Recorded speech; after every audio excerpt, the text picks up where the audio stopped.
Hello, welcome to Arthniti. टेलिग्रामवर जे आपण MCQ टाकतो त्यातला हा आज आपला पुढचा क्वेश्चन आहे. बघा, प्रश्न आहे व्हाईट रिव्होल्यूशन संदर्भात महत्त्वाचे योगदान देणारी व्यक्ती खालीलपैकी कोण आहेत? आणि खाली पर्याय आहेत MS Swaminathan, Norman Borlaug, C Subramaniam आणि चौथा पर्याय यापैकी नाही. आता हा प्रश्न जो आहे तो घेण्यामागचा उद्देश काय की आपण ज्यावेळेला एखादा प्रश्न वाचतो परीक्षेमध्ये पण तर तो चुकला तर दोन अँगली चुकू शकतो. का?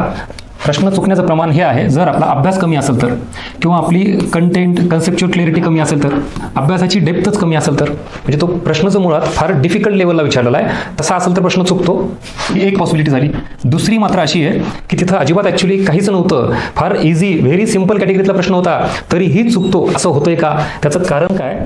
तुम्ही इथं प्रश्न नीट न वाचणं, सुपरफिशियली काही गडबडीमध्ये प्रश्न वाचायचा आणि उत्तराकडे जायचं, किंवा तुम्ही इथं नीट कुठलाही इम्पॉर्टंट कीवर्ड लक्षात न घेता आता व्हाईट रिव्होल्यूशन आहे का ग्रीन रिव्होल्यूशन आहे, नेमका प्रश्न कशा संबंधित आहे हे पटकन न सांगणे, अलर्टनेस न ठेवणे, आणि पर्यायाकडे बघून तुम्ही काय करता, हा MS स्वामीनाथन काही जणांनी निवडलं, काही जणांना वाटतं नाही नॉर्मन बोरलॉग, काही जणांना ही वाटतं. आता हे तिन्ही ऑप्शन कशा संबंधित आहेत? हे आहेत ग्रीन रिव्होल्यूशन संबंधित, हरित क्रांती संबंधित. राईट.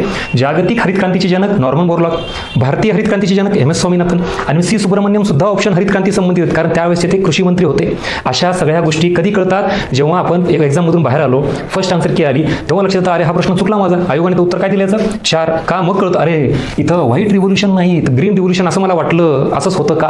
आणि मग हे पुन्हा पश्चाताप होतो. एक क्वेश्चन गेला, एक मार्क गेला आणि एक वर्ष गेला. सो अशा सगळ्या ट्रॅपला इथं तयार राहा. फक्त अभ्यास कंटेंट डेप्थ ही आहेच एक बाजू, तिथं करायचीच आहे. पण काही वेळेला असेही प्रश्न आहेत, आतापर्यंत तुम्हाला अनुभव आला का? एकतरी प्रश्न असा असतो किमान की सर त्याला अभ्यास लागतच नव्हता, ॲक्च्युली फार साधं लॉजिक होतं, नीट बघायचं होतं, म्हणजे इझी व्हेरी सिम्पल. हा क्वेश्चन चुकता कामा नये. तिथं चुकला की आपण जागेवर स्पर्धेतून बाहेर होतो. हा अलर्टनेस वाढावा म्हणून ही सिरीज सुरू केलेली आहे. याचा नक्की फायदा घ्या. भेटूया परत नवीन एका MCQ सोबत. थँक्यू.